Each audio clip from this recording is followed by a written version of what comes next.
Okay, so spawning here at the bottom left, first player up is the blue Protoss, playing for himself as he is currently teamless. It is Classic.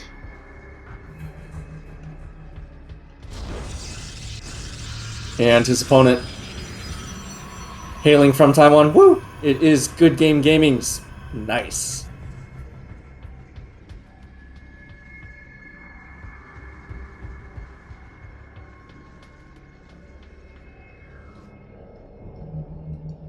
Alrighty, so our first PvP of today.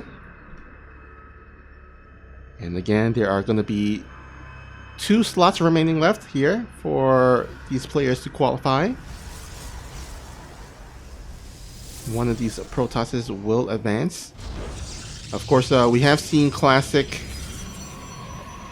plenty of times in the past in the GSL. But nice, not as much, but he does have a chance here. Especially against a player like Classic who's still trying to get his feet wet. Because, of course, he did come back from the military last year. Yeah, yeah.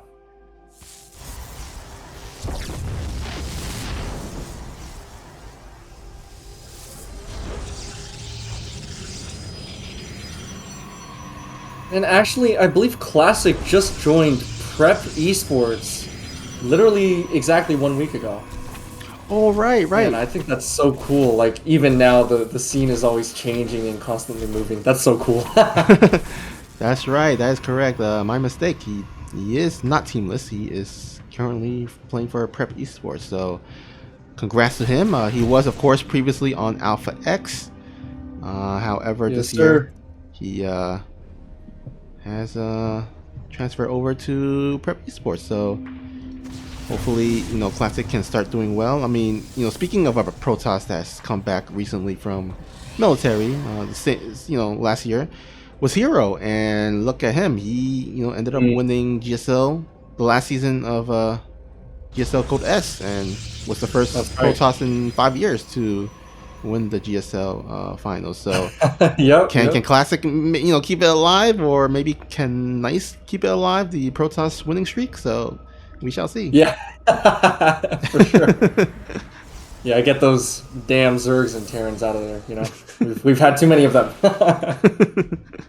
No, but it's funny. My group calls him the Gateway Man.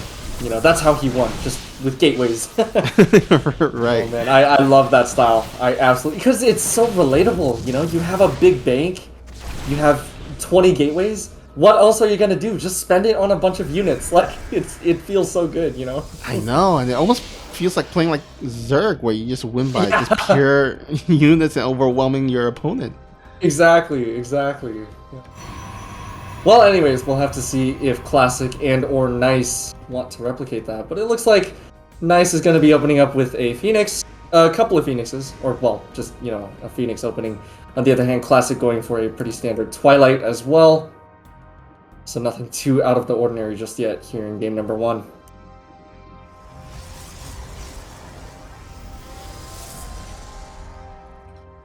Alright, looks like the Oracle is lurking around, but we'll get caught off with those Phoenixes. So, looks like the air superiority will lay upon our red Protoss Nice.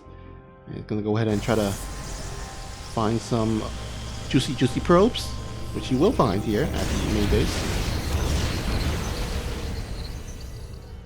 That's a very smart set of probes to be targeting. Because if the Protoss is too preoccupied, if the blue Protoss, that is too preoccupied, then they might actually forget to re-rally some probes back into the gas. And that's a lot of gas income that you're missing out on, right? Whereas if you're sniping down a few probes in the middle line, it's pretty simple to get them back. But I've definitely played a few games where, I lose maybe 4 drones, but they were all in my gas geysers, and so because of that, it turned out to be very costly. Yeah, and especially since Protoss is more heavily reliant on gas compared to, let's say, a Terran player, who is more heavily reliant on, well, usually more reliant on minerals, that could actually be even more detrimental for Exactly. the Protoss who's forgetful about putting back the probes in the gas. Well, you say that, but you know, Hero has proven to us that you only need zealots to win. No, I'm kidding. It definitely wasn't just zealots, but but yeah, you definitely make a good case. I mean, I'm pretty sure Protoss, like, y'all get your gas geysers the quickest out of all three races, right? I think Terran might actually get their first gas, but in terms of like overall gas mining, yeah, Yeah. Protoss does get it more quicker in terms of their second gas and their third gas. Right, right. Oh, very cute, that Oracle. Wow, look at that. The Oracle has actually gotten 5 kills in total. I don't know how that Nice. happened. Oh, but But yeah, this is a pretty big Stalker move out. So I don't know how much you would agree with this. I've been discussing with a friend about the Protoss sort of rock, paper, scissors scenario, right? You've got Twilight, which beats Stargate, Stargate beats Robo, Robo beats Twilight. And that's like a very broad sort of way to describe things. But what do you think of that? Do you think that's true to some extent? Do you think that that's completely BS, or yeah, what do you think? Yeah, there's certain truth to that. Especially like in the early game where one player goes for maybe like a proxy robo, and then the other one goes for air. It does favor the air player usually, unless the air player like just massively screws up. He should be ahead. Right, And right. the same thing with air and Twilight. So yeah, a little bit of a rock paper scissors of sorts. That was a pretty cute pick-off on the Observer, so now the Stalkers are not going to be able to blink onto the high ground. So it looks like they will actually retreat for now. Now, Classic has had his third base up and running for quite a little while longer than Nice. I mean, Nice is only just now starting his his third base. So economically, Classic is definitely starting to pull ahead. He's getting more gateways, he's powering up with Zealots. This could become pretty scary pretty quickly. Yeah, if he can kind of maybe go for a timing attack where Nice is trying to establish his third base and just try to invest into a bunch of shield batteries and pylons and stuff like that, and then kind of forgets a bit of warpins, then maybe Classic can just go in with charge and just get on top of the army. But it looks like actually Nice looking to move on out, and his army is quite scary. 3 Immortals. Oh! Wow. Okay, as you were saying, Snoopy. No, I'm just kidding. But that was pretty. Oh, that was really unfortunate. Classic with the aggressive blink, catching that War Prism just as Nice was about to set up for a siege. Very unfortunate. Very unfortunate. Because, like you said, it's not that Nice has a bad army, but he needs that War Prism to be able to reinforce, and he just doesn't have that anymore. So it's going to delay him for quite a little while longer. Now, his Phoenixes are going to... Okay, so I do that all the time, too, where I use all of their energy. I have 4 Phoenixes, and I lift up 4 units, and I'm like, why are my Phoenixes not shooting? So we saw that for a little moment there. Yeah, you talked about how Scarlet was a relatable player. I think that situation was a relatable situation. Yeah, definitely. Oh, man. Okay, but I do like this a lot. We see some shield batteries getting set up, and we also see those Archons. So that is a pretty important unit in this matchup. Oh, that is a lot of Zealots, though. Ooh. Uh-oh. Oh, man. Oh, no, and the Cyber Core, it does actually go down. Look at those force fields. Holy cow, Wow. so much force fields. Unfortunately, this doesn't look too great for Nice, because all his shield batteries are at the third base, and Classic is kind of forcing him to fight away from the fourth base. Yeah, excellent maneuvering by Classic, making sure to identify which angle has fewer units and just pouncing on that one. And of course, now that there's no Cyber, Nice has no choice but to keep on producing Zealots, I believe? I don't even know what he's producing at this point, but it is certainly not going to be enough. Classic is just barreling through with his own Archons, his own Zealots, and his own Stalkers. Look at that blink microing back individual stalkers, making sure to keep all of them at high health. This could be game. Those immortals are doing good damage, but again, I don't think it's going to be enough. Yeah, nice try to blink on top of the War Prism. Does take it out, but he sacrificed all his stalkers for that. And Classic, he's going to go ahead and take a dominant Game 1 victory. Wow. Spawning here at the top left, we got our blue Protoss with a commanding 1-0 lead, looking to close it out and punch his way into GSL Code S. It is the one, the only Classic.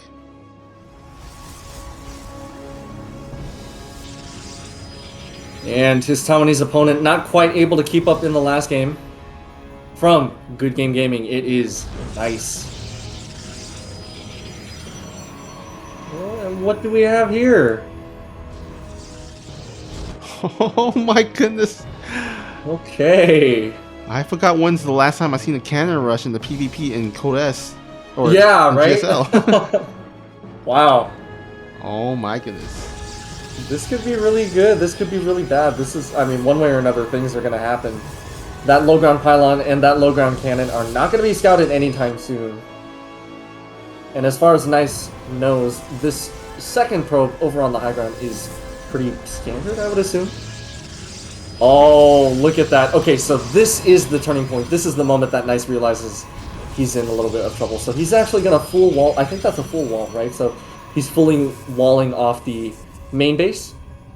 Yeah, he's trying to prevent that second probe from coming up. As long as he prevents the first probe from going through. Oh, if he does it! This is going to buy so much time for not Classic. Buy so much time for Nice.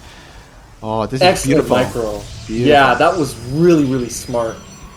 Wow. Oh my god, even that second probe might go down. So close. Yeah. Oh. Okay. Oh, actually forcing the cancel on the pylon as well. Okay. Oh, that one poor cannon on the low ground. It's like, feed me some probes, please. But it's not in range of the mineral line. It does have vision of the probes, of those juicy targets, but it's not going to be able to reach them. Yeah, damn, that was really beautiful from Nice, because he did not scout that cannon rush until like the last second. No, he didn't. And that pylon, that full wall pylon placement is so good because, as we just saw, it allows the stalker to pop out on the low ground side of both gateways. So I think that's pretty useful. And now Nice, he's the one gonna go ahead and play some or bring out some cheeky play, as he does have a proxy Stargate. And what does Classic really has for this? I mean, he can't place a pylon into his mineral line, but most pro players doesn't make us a cannon there. They usually try to rely on their stalkers, but okay, I think the stalkers should be able to be out by then. But if Nice waits for 2 Orcos, then that could be a massacre in the probe line. Now look at here, Classic actually gonna go for a ninja base here, which is pretty smart. Yeah, I like it a lot. I just want to say that the Oracle was pretty delayed. I mean, Nice has had the minerals, he's had the supply for it, he's had the gas for it. So it's been a little bit delayed. I hope that he hasn't missed a certain window. Now his 2 Adepts are going to get into the main, and they're going to start trying to deal some damage. Adepts, of course, they can 2-shot probes very easily, so they can deal a lot of damage. But I don't know. It just felt like there was a bit of a delay on the Oracles, so they're not actually going to be out on time. There are 3 Stalkers on location. Now, these Adepts have been getting some pretty good damage done. Ooh, some excellent damage, actually. So, yeah, looks like Nice is the one firmly in the probe count lead. He does not know about the proxy base, and that could be key to this game. Yeah, oh my goodness, there's 2 Oracles out in the field. The Stalkers gonna have to deal with the Adept as well. This, I think, might just be GG. I wouldn't be surprised if Classic just called it here. Yeah. It is quite drastic. Yeah, to be honest, I think Nice could have even just like target fire on the probes and just sacrifice one of the Oracle. But he's gonna play safe. He knows he's ahead, and of course, you know, since he kept those 2 Oracles alive, he can still come back later on. And man, imagine if Nice scouted this bottom left base.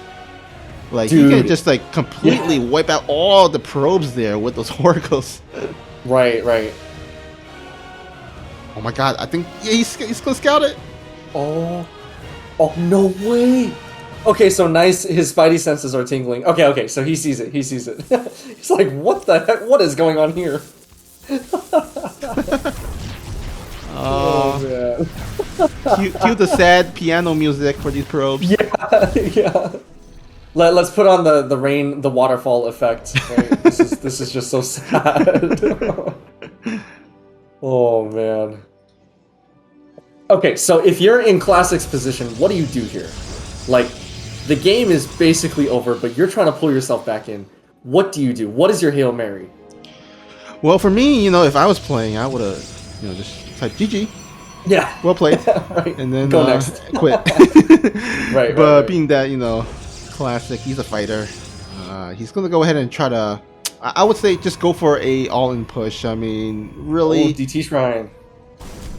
Oh, yeah, that could definitely be a play. But with the Oracles and their Revelation. Yeah. Oh, actually, you know what? He does catch an Oracle, so maybe. But unfortunately for him, there's a robotics facility out and about. So, yeah, I don't think DT is gonna find too much damage. Maybe he can draw the army of Nice out, and then just run in with the DTs. You know what? He does catch both the Oracles, so that's a good find. That will decrease the amount of Revel for detection for the DTs. But he will lose this ninja base, though, unfortunately. Or actually, maybe not. Yeah, these stalkers are standing and fighting. They're actually doing some really good blink micro, so they're going to take down the Immortal with the help of the probes. The sentry goes down, and oh, no way. Wow. Nice cannot be happy about that right now. He must be, oh, no. Wow. Now, I do still favor Nice's positioning, but he's giving a little bit of hope for Classic to possibly come back.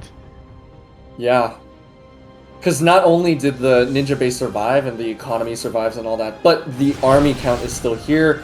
There's still that blink potential. Wait, is that... Hold up. Wait, Snoopy, am I hallucinating? Is that another DT shrine? Yep. Both players going for DTs. Wow, what is this game? What is this game? I love this.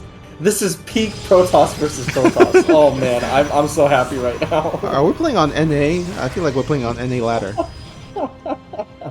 This is NA. This is the spirit of NA. Yes. Oh man. This is beautiful. Ninja bases, cannon rush. I forgot that this started with a cannon rush. And then you've got the proxy Stargate, and now both players going DTs. What more can you ask for?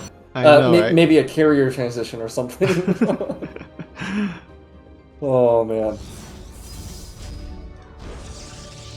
Yeah, and actually, has Classic made a single DT? Okay, he's made one. Okay, he made... Oh, wait. You know what? Classic doesn't have any detection. He doesn't have Whereas detection Nice himself. has a couple of observers. Yeah, oh man. Okay, I think we might see... This could seal the deal, right? Yeah, I think so. Yeah. Like, there's one cannon here at the front, but Classic could, or Nice could easily bypass it straight into the mineral line. So. Right. Okay, here we go. The War Prism does have 3 DTs in it. They're going to drop out immediately. Oh, they're going to fly right through the cannon. They're actually going to target fire the cannon. If the cannon goes down, then it's pretty much over for these DTs. I mean, they're going to have free reign over the main base. Yeah, look at that. We see a cancel. Classic. He's going to desperately try to pull back his army to the main base. Oh, man. This is not looking good at all for our blue Protoss. Yeah, this is pretty much it. I mean, he's trying to make cannons and a robotics facility at the ninja base, but another DT gonna go ahead and take out that last remaining cannon, and yeah, I think we might see a GG soon. A defensive DT with the overcharge does take care of a DT over at the ninja base, but oh, these 3 DTs over in the main base have been dealing so much damage. Just pylon after pylon, unit after unit. I kind of half expected the Archon to die too, but it's just a little too tanky. But at this point, it really doesn't matter. Nice is going to bring the hammer down on Classic. He's got all of these Stalkers, these 3 Immortals, a little bit vulnerable over in front, but that's okay. He can afford to lose a couple. Yeah, this is definitely GG. Yep, and nice. He will force game number 3. Alright, by the way, since we are just waiting for these players to build up, because really there's not a lot that usually goes on in the beginning few minutes for a PvP, unless there's a cannon rush. Just want to take this opportunity to thank Africa TV for allowing us to cast these replays. Basically, you know, GSL qualifiers are not broadcasted live. So it's pretty neat that they have allowed us to replay cast these games and bring to you guys these exciting games. And can't wait for the GSL Code S to start, which will start on August 22nd. So make sure to tune in for that. But anyhow, we are here to see who will be our final 2 players to advance into the Code S and have the chance to win the big trophy. Yep, exciting stuff. GSL has always been my personal favorite premier event. Just such a rich history, you know. But of course, we did have the Home Story Cup earlier. I believe about maybe a few weeks ago, a month ago, something like that. And we've also got ESL, the circuit. But GSL will always be my personal favorite. Just tooting a freaker's horn a little bit. Yeah, I mean, GSL has, if I'm not mistaken, the longest running premier tournament. We have had, of course, WCS come and go. We saw IEM. I think IEM started a bit later. We saw, of course, the infamous NASL. And their sound guys, their famous sound guys. And then, of course, we have had ESL, you know, come in here to take over WCS. Right. Man, sometimes I get so confused by all the different acronyms, I'm not gonna lie. But yeah, there's a lot of storylines actually heading into the season GSL, because, of course, Maru and Rogue both have 4 GSL championship, and no player in GSL history has won 5. That infamous G5L trophy is still awaiting for either Maru or Rogue. And then, of course, we just had our first Protoss champions in 5 years in Hero. Can he repeat that? I mean, oh, that would be so cool. Dude, imagine if he wins the next GSL. Dude, that'd be so awesome. Yeah, that would make it 2 in a row. So yeah, that would be pretty amazing. Especially from go ahead. No, go ahead. I was just gonna say, you know, it's gonna be pretty amazing considering that he just came back from the military like a year ago. Exactly. That's what I was about to say. Yeah. Yeah, I mean, because you know, we had.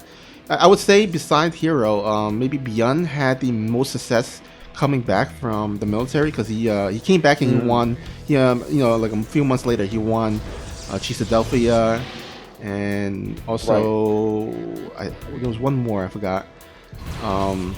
And then of course we've seen players like Gumiho and Classic. They come back and hasn't really captured their level from before, as well as Sue. Right.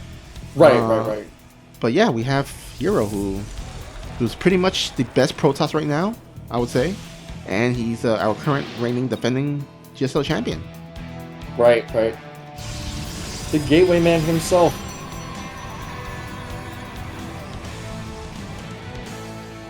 looks like things are pretty standard here. We do see Nice getting a quicker blink and +1 as opposed to his blue Protoss opponent. Now, all that being said, there is a bit of a drop over in the main base, forcing a recall because of these couple of Adepts, as well as that Immortal. Very cute little force field micro. I don't think it's going to get too much done. Now, these shield batteries are going to be doing a lot of work against these two Adepts. When their attacks are not synchronized, they actually become a lot weaker against the shield battery because they can't immediately one-shot a probe anymore. They have to, you know, really work at it. So all in all, I don't know if Nice lost any probes, but it seems like the probe count is pretty even, whereas on the other hand, Nice is also ahead in terms of the upgrades, as well as his third base. Classic only just now about a third done with his third Nexus. So Nice is definitely ahead here in the early game, I would say. Yeah, however, it looks like Classic gonna go ahead and go in once more. Ooh. Does loses the War Prism, but does unload all his units. And should be able to get some additional stuff with these two Adepts. At least delay mining time. Yeah. Looks like we will save the Immortal with a recall, but this does become an annoyance for Nice as he has to pull his probes and warp in some additional units. Right, right. Because as a Protoss, if you're not planning on making units, that's a lot of investment that you could be putting into gateways, into tech, into probes. It's not the same as Zerg, but it's definitely not the same as Terran either, right? If you consider all three races on a scale, it could be argued that Terran is able to make the most diverse amount of things all at the same time. And then Zerg, you know, obviously because of their larva mechanics, they can only make one specific type of unit at a time, that being either workers or army units, but they can't really do both. And then Protoss is somewhere in between, I would say. But yeah, like you said, a lot of lost mining time, forcing the warp-ins. Not exactly ideal for Nice at this time. Yeah, and that's being reflected in the upgrade lead here as Classic, his +2 weapon is going to be a bit quicker. Yeah. But we do see a robotics bay coming out of Nice, so it looks like he's transitioning into disruptor play. Yes, disruptor. I love disruptors, man. Oh, they're so fun. Oh, Classic looking to get a little bit aggressive. Yeah, it's a little bit scary pushing up into a ramp like that. Especially when there are sentries. But there is a lot of Adept harass. Once again, Classic just being relentless, forcing Nice to, you know, spend a lot of his APM, spend a lot of his Stalkers cleaning up of these Adepts. So all that's left on the low ground is one shield battery, a few sentries, but not enough Stalkers. This is getting kind of dicey for Nice, I would say. Yeah, I mean, it looks like Classic has way more units. Yeah. Now, Nice, he's fighting near the with the shield battery overcharge, but it does run out, and all that's left are a bunch of Stalkers. The last Immortal does go down for Nice. More Stalker reinforcements, but two Immortals still standing for Classic. He also got that War Prism Micro as well. Is this how it ends? Oh man, Nice just being caught off guard by the two Adepts in the main, costing him a very critical engagement over on the low ground. So it looks like he will clean up the Immortal, but I mean, he's just got a couple of Zealots left, he's got a Stalker left. This is not enough, he is not going to be able to hold this. It could actually be game at this point. I mean, his supply is not looking anywhere close enough to even. This is not looking good at all. Yeah, even if Nice does clean this up, I mean, it's just too much. I mean, at what cost, really? And looks like Nice will tap out Classic. He will be the next player advancing into GSL Code S.